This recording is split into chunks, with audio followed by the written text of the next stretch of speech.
নমস্কার। CNN 24 এর শান্ত সংবাদে আমি আলপনা আপনাদেরকে স্বাগত জানাচ্ছি।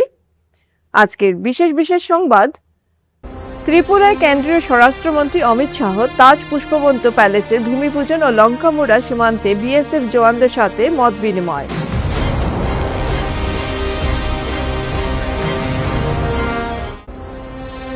উত্তর পূর্ব ভারতের খ্যাতনামা মেকআপ এডুকেটর ও এন্টারপ্রেনিয়ার শিলচরে মেকআপ সেমিনার অনুষ্ঠিত।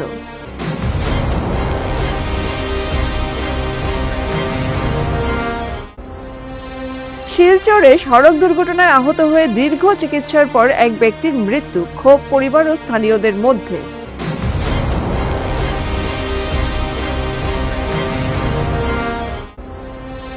মালুগ্রাম গার্লস স্কুলে শিল্পাঙ্গন ও ক্যামেল কোম্পানির যৌথ উদ্যোগে বসে আঁকো প্রতিযোগিতা।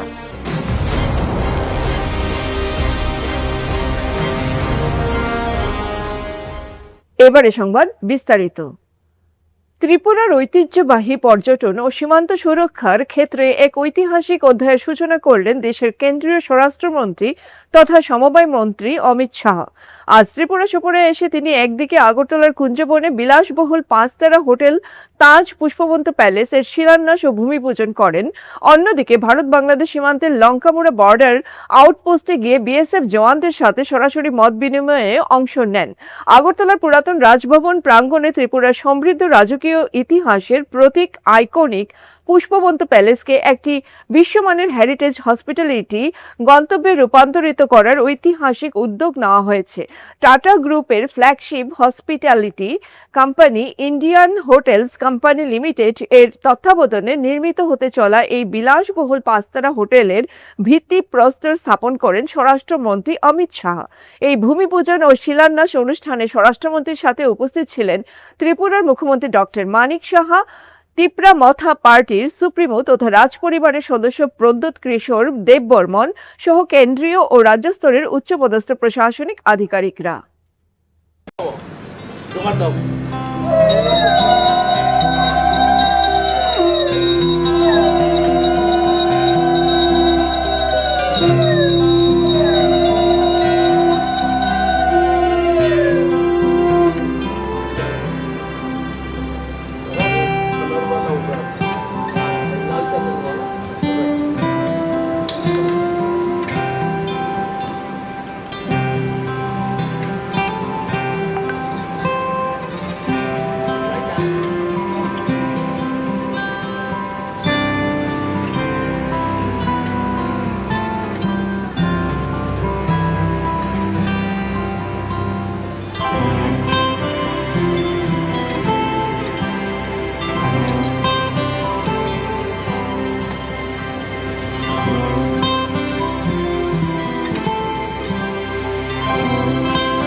রবিবার শিলচর কাছের ক্লাবে উত্তর পূর্ব ভারতের খ্যাতনামা মেকআপ এডুকেটর ও এন্টারপ্রেনিয়ার শিপ্রা দেবনাথ চক্রবর্তীর পরিচালনায় এক দিবসীয় মেকআপ সেমিনার অনুষ্ঠিত হয়।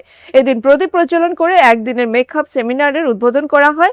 এতে বিশিষ্ট নাগরিকদের মধ্যে উপস্থিত ছিলেন প্রদীপ দেবনাথ, দিলীপ শইকিয়া, তপতি দেব, আশু পাল, গৌরী দেবনাথ, নিপন চক্রবর্তী প্রমুখ। এই সেমিনারে বরাক উপত্যকার 3 জেলা কাছাড়, শ্রীভূমি, হাইলাকান্দি, ধর্মনগর সহ ব্রহ্মপুত্র উপত্যকার বিভিন্ন জেলা থেকে প্রায় 2 শতাধিক প্রশিক্ষার্থী উপস্থিত ছিলেন। সেমিনারে বিশিষ্ট নাগরিকদের সংবর্ধনা জানানো হয়। সেমিনারে খ্যাতনামা মেকআপ এডুকেটর ও এন্টারপ্রেনিয়ার শিপ্রা দেবনাথ চক্রবর্তী বলেন, মেকআপ ইন্ডাস্ট্রিতে কর্মসংস্থানের সুযোগ দিন দিন দ্রুত বৃদ্ধি পাচ্ছে। এটি বর্তমানে স্যালন, ফ্যাশন এবং বিনোদন জগতের মতো বিভিন্ন ক্ষেত্রে একটি অত্যন্ত লাভজনক এবং সৃজনশীল পেশা হিসেবে বেছে নেওয়া যায়। মেকআপ শিল্পের জগৎ বিশাল, এখানে অন্বেষণের জন্য বিভিন্ন ধরনের কর্মজীবনের পথ রয়েছে।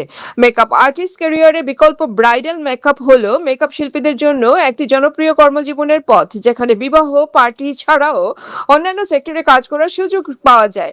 তিনি বলেন, মহিলা যুবতীরা মেকআপের প্রশিক্ষণ নিলে পড়াশোনার পাশাপাশি মেকআপ আর্টিস্ট হিসেবে নিজেকে প্রতিষ্ঠিত করতে পারবেন। এদিন সেমিনারে ত্রিপুরা থেকে আগত মিস আনিশাকে ব্রাইডাল লুক হিসেবে সামনে রেখে গাইড দেন তিনি। খ্যাতনামা মেকআপ এডুকেটর ও এন্টারপ্রেনিয়ার শিপ্রা দেবনাথ চক্রবর্তীর বাবা প্রদীপ দেবনাথ বলেন, শিলচরের সুযোগ সুবিধা পেলে একটি স্যালন ও একাডেমি খোলার চিন্তাভাবনা রয়েছে। এই ব্যাপারে এই অঞ্চলের সংশ্লিষ্টদের সহযোগিতা কামনা করেন তিনি। আমার নাম শিপ্রা দেবনাথ চক্রবর্তী। আমি বিগত বহুত বছর ধরে বিউটি ইন্ডাস্ট্রিতে কাজ করছি। সো আমি বিভিন্ন জায়গায় সেমিনার্সও করেছি। আমার নিজস্ব স্যালন আছে, Athenian salon, Shipra's makeover Hojai. আর অ্যাথেনিয়ান যেটা ব্র্যান্ড অল ওভার ইন্ডিয়াতে আমরা প্রেজেন্ট আছি। তো this is the first time we are organizing a makeup seminar at Silchar and I am really excited because আমি খুব খুশি হয়েছি এত ক্রাউডস দেখে। সব জায়গা থেকে স্টুডেন্টসরা এসছে। সো আই হোপ কি I can deliver as much as I can and I am really thankful. আমাদের একাডেমিতে স্কিন, মেকআপ, হেয়ার, নেল সব কিছু কোর্সেসের সাথে সাথে আমাদের সার্ভিসেসও রয়েছে। তো আর খুব জলদি আমরা শিলচরে আশা করি এখানেও একটা স্যালন অ্যান্ড একাডেমি আমরা ওপেন করব। দ্যাট উই হোপ দ্যাট, বলতে পারছি না, আশা করছি। তো সেটার জন্য আপনাদের সবার সাপোর্ট চাই। সো আই থিঙ্ক আপনারা সবাই আমাকে সাপোর্ট করবেন আর আমি সোসাইটির জন্য যতটা পারবো আমি ভালো কাজ করে এগিয়ে যেতে চাই। And thank you so much. And she is our beautiful model Anisha from Tripura. So ওনার উপরে আজকে আমি মেকআপটা করব। So really thank you so much. এটা বিয়ে ড্রেস নাকি? হ্যাঁ হ্যাঁ, আজকে ব্রাইডাল লুক ক্রিয়েট হবে। আচ্ছা আচ্ছা। অ্যান্ড আপনাদের সবাইকে আমি ধন্যবাদ বলতে চাইছি, আপনারা এসছেন এখানে প্রোগ্রামটাকে ক্যাপচার করার জন্য। Really thankful to each and every one of. আরো কি কি শেখাবেন আজকে? আজকে পুরো ব্রাইডাল লুকস হবে, স্টেপ বাই স্টেপ এই বিজনেসে কিভাবে এগোতে হয়। ধরুন আজকালকার বহুত মহিলারা ইচ্ছা করে কিছু করতে বাট ভয় পায়। তো অবভিয়াসলি আমি বলবো ভয়ের কিছু নেই, আপনারা এগিয়ে বেরিয়ে আসেন। আপনাদের স্কিলস যেটা আছে এইটাকে নিয়ে আরও শার্প করেন, আরও শিখেন। অবভিয়াসলি এই ইন্ডাস্ট্রিটা একটা হিউজ ইন্ডাস্ট্রি। 100% ইনকামের সাথে সাথে আপনার সেলফ রেসপন্স পেয়েছেন? বহুত ভালো রেসপন্স পেয়েছি স্যার, বহুত ভালো। আজকে মেম্বার কতজন হয়েছে সেমিনারে? আমাদের 200 মেম্বারের উপরে আছে। যারা মানে মেকআপ আর্টিস্ট হিসেবে ক্যারিয়ার করতে চান তাদের জন্য আপনি কিছু পরামর্শ? 100% আমি বলবো। ইনফ্যাক্ট আমি actually computer science engineering background, post that I have done by MBA। So আপনারা ভাবতে পারেন আমি মেকআপ ইন্ডাস্ট্রিতে কী করছি, right? So it's all about destiny and your interest. যদি আপনাদের ইন্টারেস্ট থাকে আমি নিশ্চয়ই বলবো এই ইন্ডাস্ট্রিতে আসুন। বিকজ এই ইন্ডাস্ট্রিটা এমন না যে আপনাদের পড়াশোনার দরকার নেই।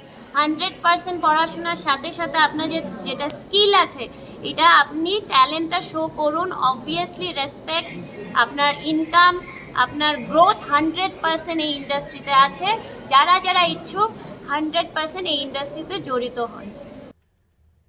শিলচরে এক সড়ক দুর্ঘটনায় গুরুতর আহত হয়ে দীর্ঘ চিকিৎসার পর এক ব্যক্তির মৃত্যুকে কেন্দ্র করে ক্ষোভ ও উদ্বেগ ছড়িয়েছে পরিবার ও স্থানীয়দের মধ্যে। পুলিশের ভূমিকা নিয়ে উঠেছে প্রশ্ন। অভিযুক্তের বিরুদ্ধে দ্রুত ও কার্যকর ব্যবস্থা নেওয়ার দাবিতে সরব হয়েছেন নিহতের পরিবারের সদস্যরা। পরিবারের অভিযোগ, দুর্ঘটনার সময় মোটরসাইকেল চালক ছিলেন শ্রীভূমি জেলার বাসিন্দা কেশব নাথ, যিনি বর্তমানে শিলচরের পাবলিক স্কুল রোড এলাকায় বসবাস করছেন। সদর থানায় মামলা দায়ের করা হলেও এখনো পর্যন্ত অভিযুক্তের বিরুদ্ধে দৃশ্যমান কোনো পদক্ষেপ নেওয়া হয়নি বলে অভিযোগ পরিবারের। আমার নাম সমিত দাস আর আমার বাবার নাম জিতেন্দ্র চন্দ্র দাস। আমরা কৌনকপুর রোডের বাসিন্দা সব। এখন গত 15 এপ্রিল আমার বাবার অ্যাক্সিডেন্ট হয়েছে। আর যে ছেলেটা অ্যাক্সিডেন্ট করছে, অ্যাক্সিডেন্ট হওয়ার পরে আমরা মেডিকেল কলেজে নিয়ে গেছি। এরপরে মেডিকেল কলেজের থেকে জীবনজ্যোতির মধ্যে আসলা। তাই 26 দিনের মতন জীবনজ্যোতির ট্রিটমেন্ট চলছে। মাথার মধ্যে ব্রেনের মধ্যে ব্লাড ক্লট হয়ে গেছিলো, যার কারণে অপারেশন লাগছে। জীবনজ্যোতির মধ্যে অপারেশন হয়েছে। অপারেশন হওয়ার পরে তার সেন্স আইছে না। বিগত 1-1.5 মাস থেকে আমার বাবা মানে বহুত বড় মানে অ্যাক্সিডেন্ট হওয়ার পরে সাফার করছেন এরকমভাবে। তার এখনও সেন্স আইছে না দেখিয়া আমরা নিগ্রিমস নিয়ে গেছি জীবনজ্যোতির থেকে। নিগ্রিমস এখানেও 2 সপ্তাহ তাই আসলা। এরপরে নিগ্রিমস থেকে আমরা বাসাত নিয়ে আইছি। আবার পরে তান বাসাতেই তাই মানে মারা গেছেন। বাসাতে না মেডিকেলে নিয়ে গেছি বাসার থেকে, তখন তাই মারা গেছেন। হ্যাঁ, আজকে এতদিন হয়ে গেছে আমরা প্রশাসনের কাছে আমরা কেস ফাইল করছি যেদিন অ্যাক্সিডেন্ট হয়েছে পরের দিন। কিন্তু এখন পর্যন্ত কোনো মানে পাইছি না। আমরা এটা ন্যায্য মানে লাগে, বিচার লাগে, যেটা আর কি মানে আমরা বাবার লোকে এরকম হয়েছে। যে ছেলেটা অ্যাক্সিডেন্ট করছে তার নাম কি? তার নাম হলো গিয়ে কেশব নাথ। বাসা কোন এর বাসা করিমগঞ্জ নিলামবাজার, হে সামানন্দ লেন 9 নম্বর গলিত বারাতা, হাউস নাম্বার 5। হাউস নম্বর 5। অ্যাক্সিডেন্টটা কোন জায়গাতে হয়েছে? অ্যাক্সিডেন্টটা হইছে গোপালাকড়ার সামনে। কিতার লাগে আছে? গোপালাকার সামনে বাইকে অ্যাক্সিডেন্ট করছে। বাইকটা খুব স্পিডে আইয়া বাবারে মারছে পিছন দিকে। ফুটপাতের উপরে একটা ল্যাম্পপোস্ট আসলো কারেন্টের, এখানে গিয়া তাই বাড়ি খাইছেন মাথার মধ্যে।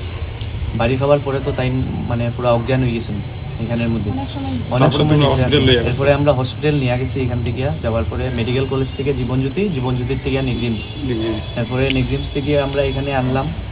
বাসা দেওয়ার পরে তার মানে অক্সিজেনের ডেফিসিয়েন্সি হয়েছিল, আমরা মেডিকেল কলেজ নিয়ে যেতে আসলাম। রাস্তার মধ্যে তাই 31 তারিখ সানডে সকালে তাই এফআইআর করছেন? এফআইআর করছি আমরা করার পরে এখন সদর থানার মধ্যে এফআইআর করছি। এফআইআর করার পরে তো এখন পর্যন্ত হে কোনো মানে ইয়ে হয়েছে না, আসামি অ্যারেস্ট হয়েছে না। প্লাস হের লগে আমরা কোনো যোগাযোগ নাই। হে অ্যাক্সিডেন্টের পরে একবারও হে আমরা লগে যোগাযোগ করছে না। রবিবার সকাল 10টায় শিলচরের মালুগ্রাম গার্লস স্কুলে ক্যামেল কোম্পানি ও শিল্পাঙ্গনের যৌথ উদ্যোগে বসে আঁকো প্রতিযোগিতা অনুষ্ঠিত হয়।